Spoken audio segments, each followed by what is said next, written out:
The sun hung low over the cobblestone streets of London. Thousands of people lined the route, waving flags and holding their phones high. The royal parade was in full swing. Music filled the air. Children sat on their parents' shoulders. Everyone was smiling, but inside the sleek black vehicle rolling slowly through the crowd, something felt wrong. Kate Middleton, the Princess of Wales, sat gracefully in the back seat. She wore a cream-colored coat and a delicate hat tilted just so. Her smile was warm, practiced, perfect. She waved at the crowd with the ease of someone who had done this 100 times before. But her eyes told a different story. She blinked slowly, too slowly, her hand mid-wave, paused for just a fraction of a second. Her chest rose and fell in a rhythm that seemed slightly off. No one in the crowd noticed. The cameras didn't catch it, but someone did. Officer Daniel Hayes stood at his post near the rear guard formation. He was 32 years old, broad-shouldered, and trained for moments most people never even imagined.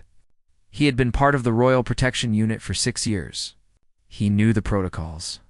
He knew the codes. And he knew what normal looked like. This wasn't normal. Daniel's eyes flicked to the side mirror of the royal vehicle. He could see Kate's reflection. Her posture had shifted. Her left hand, the one not waving, was gripping the edge of the seat. Her knuckles were white. Then he saw it. A small, almost invisible gesture. Kate's right hand moved to her collarbone. 3 fingers pressed lightly against her chest. It lasted less than 2 seconds. Then her hand returned to her lap. Daniel's blood went cold. That was the signal. Code red. It was a gesture taught to every member of the royal family. Silent, subtle, designed to alert security, without causing panic. It meant one thing. I'm in danger. I need help. Now. Daniel's mind raced. Was it a health issue? A threat inside the vehicle? An attack no one else had seen? He didn't know. But it didn't matter. His training kicked in like a reflex. He spoke into the microphone hidden in his collar. His voice was calm, controlled, but urgent. Code red. Rear vehicle. Immediate response required. The words cut through the chatter on the secure channel. Every officer within 100 meters heard it. The parade continued around them, oblivious. The crowd cheered. The brass band played. But behind the scenes, everything changed in an instant. Daniel moved without hesitation. He stepped off his position and walked swiftly toward the royal car. His hand rested near his sidearm, not drawing it, but ready. His eyes scanned the crowd, the rooftops, the other vehicles. Was someone watching? Was there a weapon? A device? He reached the side of the car and tapped twice on the window. The driver glanced back, eyes wide. Daniel gave a sharp nod. The driver understood. The vehicle began to slow, subtly, smoothly, not enough to alarm the crowd, but enough to break formation. Inside, Kate's breathing had become shallow. Her face was pale beneath the makeup. She looked toward the window and saw Daniel's reflection. Their eyes met for a brief second. She knew he had seen the signal, and Daniel knew one thing for certain. Whatever was happening to the Princess of Wales, he had only seconds to act. If you're enjoying this story, don't forget to subscribe and hit the bell so you never miss a moment like this. The parade moved on. But Daniel Hayes was no longer following the plan. He was about to change everything. The radio in Daniel's ear crackled with urgent voices. Unit 4, confirm code red. Roger, eyes on the princess. Stand by for extraction protocol. Medical team on standby. What's her condition? Daniel didn't answer yet. His focus was razor sharp. He moved alongside the royal vehicle as it continued to roll forward at a crawl. The crowd pressed closer, waving and shouting. Confetti drifted through the air like snow. No one had any idea what was unfolding, just feet away from them. Inside the car, Kate's hand moved to her chest again. This time it stayed there. Her lips parted slightly, and Daniel could see her trying to take a deeper breath. Trying and struggling, that's when he knew. This wasn't an external threat. This was medical. Daniel's mind shifted gears. He had trained for this. Heart attack. stroke, allergic reaction, panic attack. Whatever it was, time was everything. He tapped the window again, harder this time. The driver hit a button, and the window lowered just an inch. Pull into the side street. Now, Daniel said, his voice firm, but not loud enough to carry. But the route now, the driver obeyed. The vehicle veered gently to the right, away from the main parade route. The crowd barely noticed. Another car filled the gap almost immediately, keeping the flow intact. The band played on. The flags waved. The parade continued as if nothing had happened. But behind the scenes, chaos was carefully controlled. 2 more officers appeared on either side of the vehicle. One was a woman named Officer Calloway, sharp-eyed and quick. The other was Officer Reese, a medic-trained guard who carried emergency supplies in a concealed pack. They moved in sync with Daniel, forming a protective triangle around the car. The vehicle turned into a narrow side street, away from the noise and the cameras. The moment it stopped, Daniel opened the rear door. Kate looked up at him. Her eyes were glassy, unfocused. She tried to speak, but her words came out in a whisper. I can't breathe. Daniel knelt beside her, his voice steady and calm. It's all right, ma'am. We've got you. Just focus on me.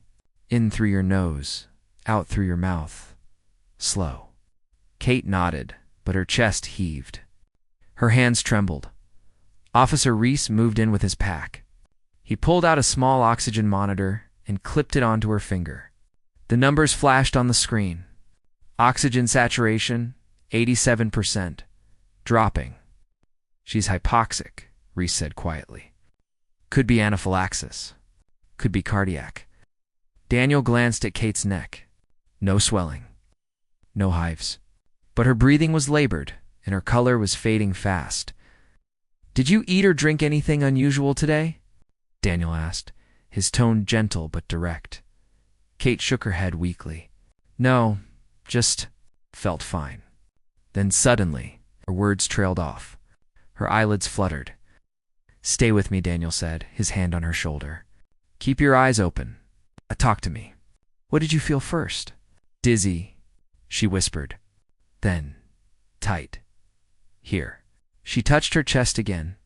Reese was already moving. He pulled out a portable oxygen mask and placed it gently over her face. The hiss of oxygen filled the small space. Kate's breathing steadied slightly, but her heart rate was still climbing. 120 beats per minute. 130. Where's the medical team? Daniel asked into his radio. 2 minutes out. 2 minutes felt like an eternity. Daniel scanned her face, her posture, her symptoms. His mind ran through every scenario he'd been trained for. Then something clicked. Check her coat pocket, he said suddenly. Officer Calloway reached carefully into Kate's coat. Her fingers found something small and cylindrical.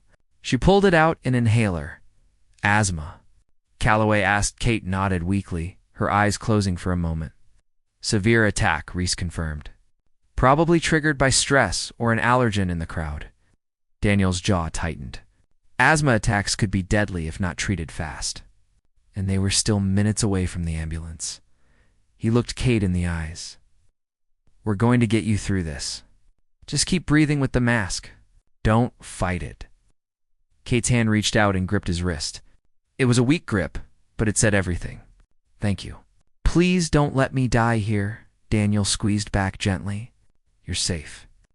I promise. The sound of sirens grew louder in the distance, but in that narrow side street, away from the parade and the crowds, a quiet battle was being fought, and Daniel Hayes refused to lose. The ambulance screeched to a halt at the mouth of the alley. 2 paramedics jumped out, moving fast but controlled. One carried a medical bag. The other wheeled a gurney. They had been briefed on the way. Royal protection. Code red. Princess of Wales. Critical condition. Daniel stepped back to give them room, but he didn't leave. His eyes stayed locked on Kate. She was still conscious, but barely. The oxygen mask fogged with each shallow breath. Her hand had slipped from his wrist and now rested limply in her lap. The lead paramedic, a woman in her 40s with steel gray hair, knelt beside Kate and immediately checked her vitals. Her movements were fast and precise. Oxygen saturations at 89 and climbing. Heart rate 140. Respiratory distress consistent with acute asthma exacerbation. She looked up at Reese. Did she use her inhaler? No, she didn't have time. We found it in her coat. The paramedic cursed under her breath and pulled a nebulizer from her bag. She swapped out the oxygen mask for the nebulizer cup, filling it with a fast-acting bronchodilator. The machine hummed to life, and a fine mist began to flow. Breathe deep, Your Highness, the paramedic said softly. This will open your airways. You're going to feel better in a minute. Kate's eyes flickered open. She tried to nod, but couldn't quite manage it. Her lips moved, forming silent words. Thank you.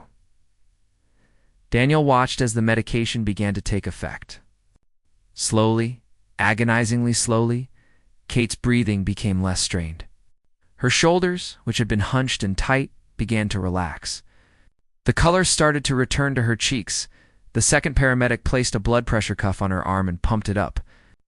The numbers appeared on a small screen. 150/90. High, but not critical. She's stabilizing, the lead paramedic said. But we need to get her to the hospital. If this escalates again, we'll need to intubate. Daniel's stomach twisted at the word. Intubate. That meant life support. That meant things could still go very, very wrong. Let's move, the paramedic said. They transferred Kate onto the gurney with practiced efficiency. She was weak, her limbs heavy, but she was breathing. The nebulizer stayed strapped to her face, still pumping medication into her lungs. As they wheeled her toward the ambulance, Kate's hand reached out again. This time, it found Daniel's sleeve. She tugged gently. He leaned in close. Thank you, she whispered, her voice hoarse but clear. You saved my life. Daniel's throat tightened. He wasn't used to gratitude like this. He was trained to act, not to be thanked. But something about the rawness in her voice, the sincerity in her eyes, hit him hard. Just doing my job, ma'am, he said quietly. Kate shook her head just slightly. No, you saw something no one else did. You acted when others would have waited. That's not protocol. That's courage. Before Daniel could respond, the paramedics lifted the gurney into the ambulance. The doors began to close. Officer Calloway stepped beside Daniel. You did good, Hayes.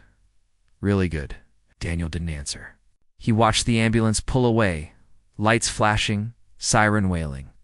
The sound echoed off the narrow buildings and faded into the distance. Around them, the parade continued on the main street, oblivious. The music played. The crowd cheered. The world kept turning as if nothing had happened. But Daniel knew better. In that moment, in that alley, everything had hung by a thread.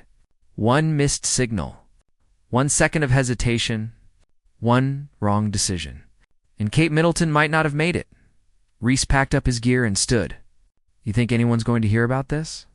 Daniel shook his head. They'll keep it quiet.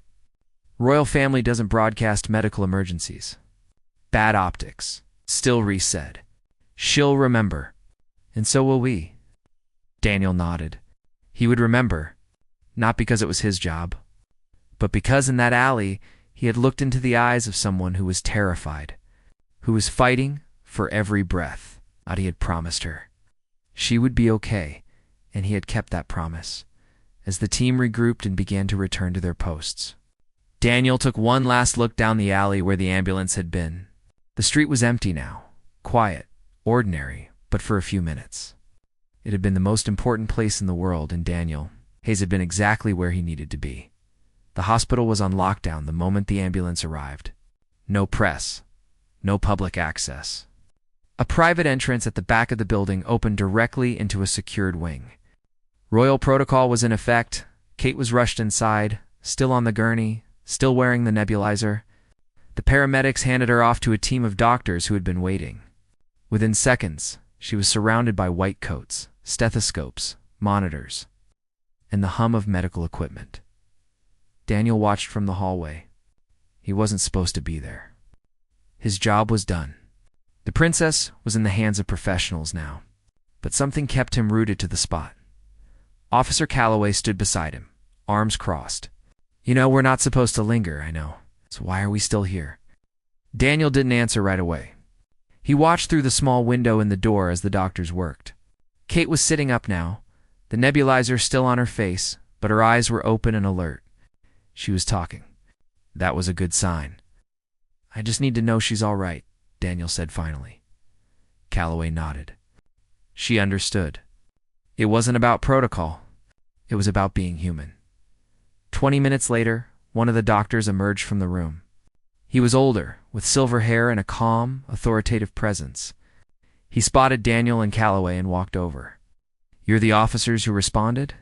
He asked. Yes, sir, Daniel said. The doctor extended his hand. Dr. Graham, I'm the royal physician. I wanted to thank you personally. Your quick response likely prevented a much more serious situation. Daniel shook his hand. How is she? Stable. The bronchodilator worked. We've administered corticosteroids to reduce inflammation, and her oxygen levels are back to normal. She'll need to rest for a few days, and we'll monitor her closely, but she's going to be fine. The tension in Daniel's chest eased. He hadn't realized how tightly he'd been holding it until that moment. Can we see her? Calloway asked. Dr. Graham hesitated. Normally, no. But she specifically asked to speak with you? Just for a moment. Daniel and Calloway exchanged glances. Then they followed the doctor inside. The room was quiet, softly lit, and surprisingly simple. No grand decorations. No royal fanfare. Just a hospital bed, a few monitors, and Kate Middleton sitting upright. Still pale but smiling faintly. She looked up as they entered. The nebulizer had been removed, replaced by a simple nasal oxygen tube. Her voice was stronger now, though still a bit raspy. Officer Hayes, she said. Officer Calloway. Thank you for coming. Daniel stepped forward, suddenly unsure of how to act. He'd protected royals before, but he'd never had a conversation with one. Not like this. How are you feeling, ma'am? He asked. Better. Thanks to you. She looked directly at him, her gaze steady. Dr. Graham told me what you did. How you recognized the signal. How quickly you acted. He said most people wouldn't have caught it. Daniel shook his head. I was just paying attention. No, Kate said firmly. You were doing more than that. You were present. You were aware, and you trusted your instincts. She paused, her expression softening. You saved my life today, Daniel. I want you to know that. Hearing his first name from her felt strange, intimate, real. I'm glad we were there, he said simply. Kate smiled, a genuine smile that reached her eyes. So am I. There was a beat of silence. Then Kate glanced at Dr. Graham. Could you give us a moment, please? The doctor nodded and stepped outside. Calloway followed, leaving Daniel alone with the princess. Kate gestured to the chair beside the bed. Sit, please. Daniel hesitated, then sat. It felt odd being at eye level with her. She wasn't just a royal in this moment. She was a person who had been scared, who had suffered, who had needed help.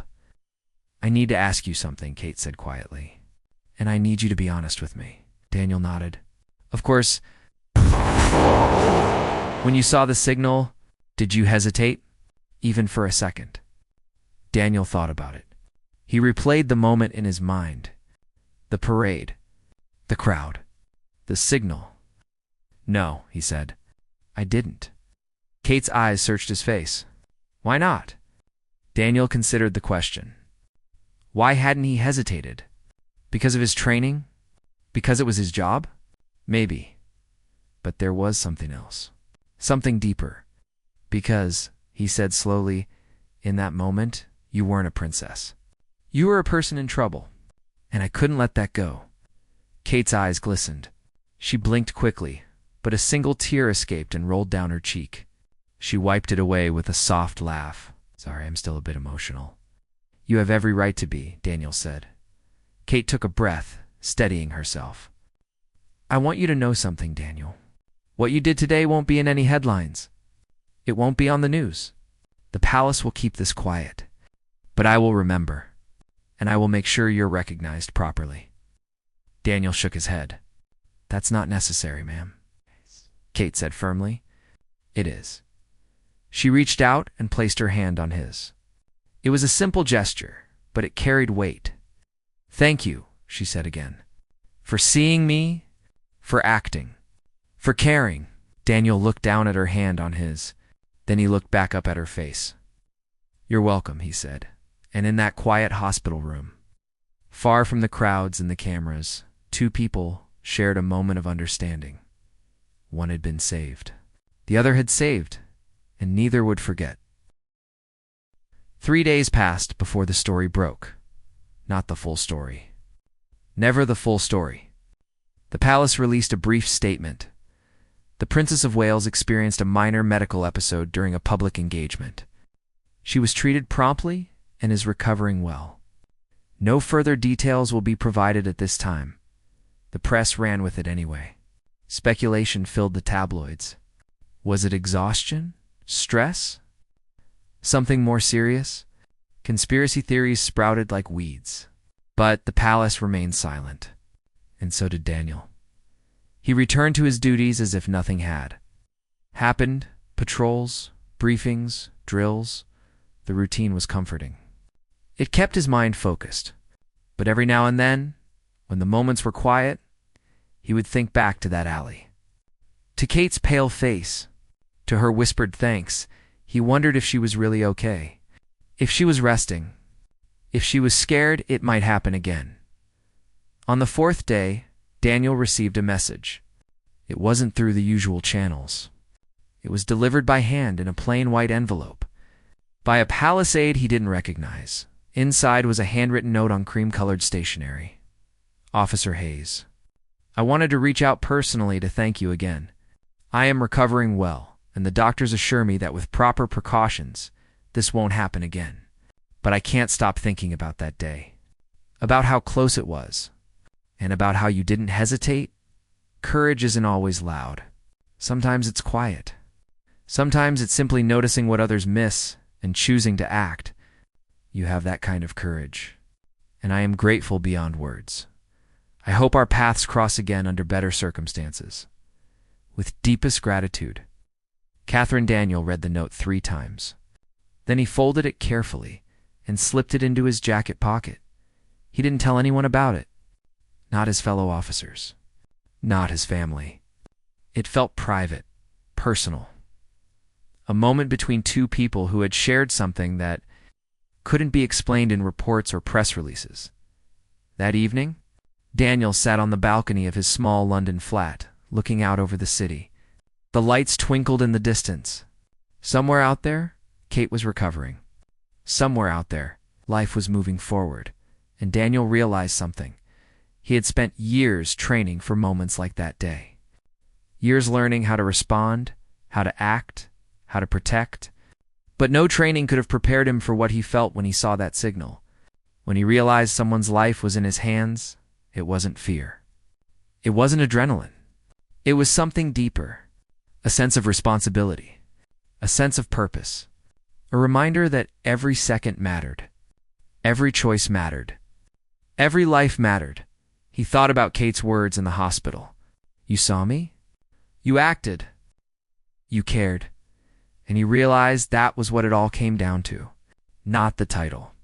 Not the uniform. Not the protocol. But the simple act of seeing someone in need and choosing to help, that was what made the difference. The next morning, Daniel was called into the office of Commander Harris.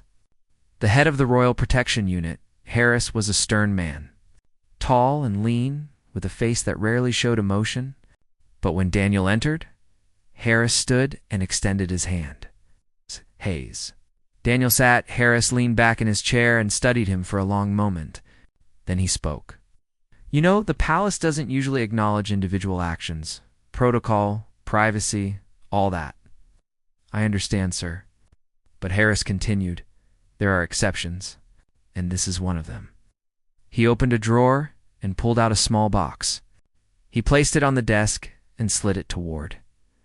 Daniel inside was a medal, simple, elegant, engraved with the royal crest and a single word, service. The Princess of Wales requested this personally, Harris said. She wanted you to have something to remember what you did, and she wanted you to know that it didn't go unnoticed. Daniel stared at the medal. He didn't know what to say. You did good, Hayes, Harris said quietly. You did exactly what you were supposed to do. And you did it without hesitation. That's rare. Don't forget that. Daniel nodded slowly. Thank you, sir. Don't thank me. Thank yourself. You earned it. Daniel left the office holding the box. He didn't open it again until he got home. When he did, he found something else inside. Another note. Smaller this time. Just a few words: you are a true guardian. Never doubt that. Daniel smiled. Then he placed the medal on his shelf, beside a photo of his family, and went about his day. Because at the end of it all, he was still just a man doing his job. A man who had been in the right place at the right time. A man who had chosen to act when it mattered most. And that, Daniel realized, was enough. 2 months later, the royal calendar resumed. Parades, engagements, public appearances. Kate Middleton returned to her duties with the same grace and poise she had always shown. The press celebrated her resilience. The public adored her. And life, as it always did, moved on. But for Daniel Hayes, something had changed. He no longer saw his job as just a series of protocols and procedures. He saw it as a calling, a responsibility to be present, to be vigilant, to care, and he carried that with him every day. One crisp autumn morning, Daniel was assigned to a public event at a children's hospital. It was a small engagement, low risk. Kate would be visiting young patients, handing out gifts, taking photos. The kind of event that brought smiles and warmth. Daniel stood near the entrance, scanning the crowd as always. Parents, nurses, photographers, everything seemed normal, routine, and then Kate arrived. She stepped out of the car, radiant in a soft blue dress, her smile genuine and bright. She waved to the small crowd gathered outside and made her way toward the entrance. As she passed Daniel, she paused. Just for a second, their eyes met, and she smiled. Not the public smile, not the practiced one, but a real smile, one that said, I see you. I remember. Thank you. Daniel nodded once. A small, respectful acknowledgement. Kate continued inside, and Daniel returned to his post. But something warm settled in his chest. A quiet satisfaction. A sense of connection that went beyond duty. Inside the hospital, Kate moved from room to room, speaking with children who were fighting battles far greater than most people would ever know. She listened to their stories. She held their hands. She made them laugh, and Daniel watched from a distance. His role now familiar. Protector, guardian, silent witness to moments of kindness and courage. At one point, a young girl, no more than 7, asked Kate a question. Are you ever scared? Kate knelt down beside her, her expression soft. Sometimes, she said honestly. But do you know what helps? The girl shook her head. Knowing that there are people around me who care, people who watch out for me, people who won't let anything bad happen if they can help it. Kate glanced briefly toward the doorway where Daniel stood. That makes me feel safe and brave. The girl smiled. I have people like that too. My mom and the doctors. Then you're very lucky, Kate said, and very strong. Daniel didn't hear the conversation, but he saw the way Kate's eyes flicked toward him for just a moment. And he understood. She was telling that little girl the same thing she had told him in the hospital. That courage isn't always loud. That sometimes it's quiet. That sometimes it's just being there when it matters. The event ended without incident. Kate left to applause and waves. Daniel and his team packed up and returned to base. But that night, as Daniel sat in his flat, he thought about the girl in the hospital. About Kate's words. About the moment in the alley 2 months ago that had changed everything, and he realized something profound. He had spent his entire career preparing to face danger, to stop threats, to respond to crises. But the most important thing he had ever done wasn't stopping a bullet or disarming a bomb. It was noticing. It was caring. It was acting when someone needed help. That was the real job. That was the real service. And Daniel Hayes promised himself that he would never forget that. Years would pass. Assignments would change. The world would keep turning. But every time Daniel put on his uniform, every time he stood at his post, he would remember that day. The parade. The signal. The alley. The moment when everything hung in the balance. And he would remember Kate's words. "You are a true guardian." Daniel didn't need medals or recognition. He didn't need headlines or praise. He had something better. He had purpose. He had meaning. He had the knowledge that when it mattered most, he had been there. He had been ready. He had acted. And because of that, someone was alive. Someone was safe. Someone was able to keep doing the work they were meant to do. That was enough. That would always be enough. Daniel stood and walked to the window. The city stretched out before him, glowing softly in the evening light. Somewhere out there, Kate was with her family. Somewhere out there, lives were being lived. Stories were unfolding, moments were happening, and Daniel Hayes, a quiet guardian in a loud world, smiled, because he knew that tomorrow he would be back at his post, watching, waiting, ready, not for glory, not for fame, but for that one moment when someone might need him, and when that moment came, he would be there, just like he always had been, just like he always would be.